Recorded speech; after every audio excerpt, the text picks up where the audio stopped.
Assalamualaikum warahmatullahi wabarakatuh. Hari ini saya nak bagi satu ulasan di antara perlawanan Terengganu menentang PJ City, yang mana pada perlawanan ni Terengganu menang 2-0 hasil jaringan Dominic Da Silva. Kita mula dengan pasukan Terengganu dulu, yang mana kelemahan pasukan Terengganu semalam kita dapat lihat dengan jelas dan sangat ketara adalah di bahagian midfield. Gandingan Litak, Nasir Basharuddin dan juga Samir Samidov gagal untuk membentuk ataupun mencipta sebarang serangan yang berbahaya ke arah gawang PJ City, yang menyebabkan Dominic Da Silva sahaja untuk menjaringkan gol pada perlawanan semalam. Sebab apa saya cakap macam tu? Sebab untuk bahagian serangan dan midfield Terengganu semalam, mereka diibaratkan tiada konektor ataupun tiada sambungan untuk mengerakkan ataupun mengarahkan serangan ke arah pihak lawan.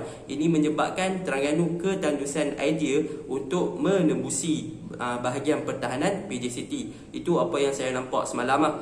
Yang kedua adalah bahagian compaction di tengah, iaitu pasukan Terengganu tidak compact di bahagian tengah, bahkan mereka hanya melakukan serangan melalui bahagian kiri dan kanan padang, iaitu melalui wing kiri dan wing kanan, iaitu Faiz Nasir dan juga Ismail apa lah, saya tak ingat nama dia. Tetapi mereka menggunakan wing untuk melancarkan serangan, berbanding dengan perlawanan-perlawanan sebelum liga ditangguhkan, mereka menggunakan bahagian tengah untuk mengaturkan serangan. Itu kelemahan yang saya nampak. Kemungkinan kelemahan ini adalah disebabkan penangguhan liga sepanjang 6 bulan. Jadi mereka tidak dapat untuk mencari keserasian lagi. Jadi disebabkan ini adalah game yang pertama, kita boleh maafkanlah kesalahan ni.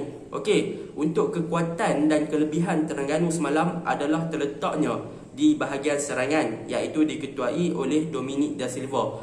Bagi saya, Dominic Da Silva ni adalah seorang striker yang lengkap dan sempurna untuk dijadikan sebagai striker import. Apabila Dominic Da Silva hanya mempunyai 2 peluang dan 2 peluang tersebut berjaya menjaringkan gol untuk pasukan Terengganu, yang mana kita dapat lihat gol pertama adalah hasil kesilapan pertahanan PJ City yang menyebabkan Dominic Da Silva berjaya merampas bola lalu melakukan dribble dan one-on-one dengan Syed Izhan dan berjaya menjaringkan gol pertama untuk Terengganu. Dan gol kedua juga Dominic Da Silva mendapat bola daripada hantaran Faiz Nasir, yang mana gol kedua itu sangat menarik apabila Dominic Da Silva hanya chip bola itu melepasi Syed Izhan dan menjaringkan gol yang kedua. Bagi saya, Dominic Da Silva ni adalah seorang striker yang lengkap kerana mempunyai kekuatan untuk dribble, dia punya ball control lawa, finishing lawa, dia punya body lawa. Dan sebagai seorang striker, memang Dominic Da Silva adalah seorang striker yang diingini oleh semua manager. Itu untuk pasukan Terengganu.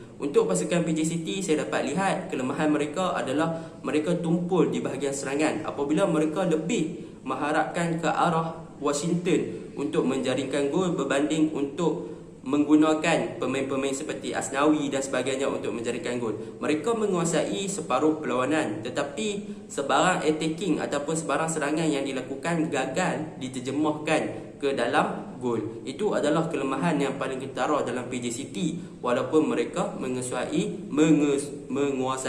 bahagian serangan ataupun menguasai perlawanan. Dan kelemahan yang kedua adalah di bahagian defending, yang mana kita dapat lihat di bahagian defending PJ City banyak kali miscommunication yang menyebabkan Terengganu berjaya menjaringkan gol mudah. Itu sahaja ulasan saya untuk perlawanan Terengganu menentang PJ City. Secara kesimpulannya, pada perlawanan ni kita dapat lihat kecergasan pemain-pemain dalam Liga Malaysia tak sampai lagi 100% disebabkan baru sahaja Liga disambungkan. Kemungkinan game yang kedua nanti barulah kecergasan mereka boleh capai tahap maksimum. Sebab apa? Kita pun faham Liga ditangguhkan selama 6 bulan kan? Jadi kecergasan tu memang satu benda yang agak payah untuk kita bina balik, sebab benda tu melibatkan training yang cukup-cukup lah. Kena jaga pemakanan, kena jaga stamina dan sebagainya.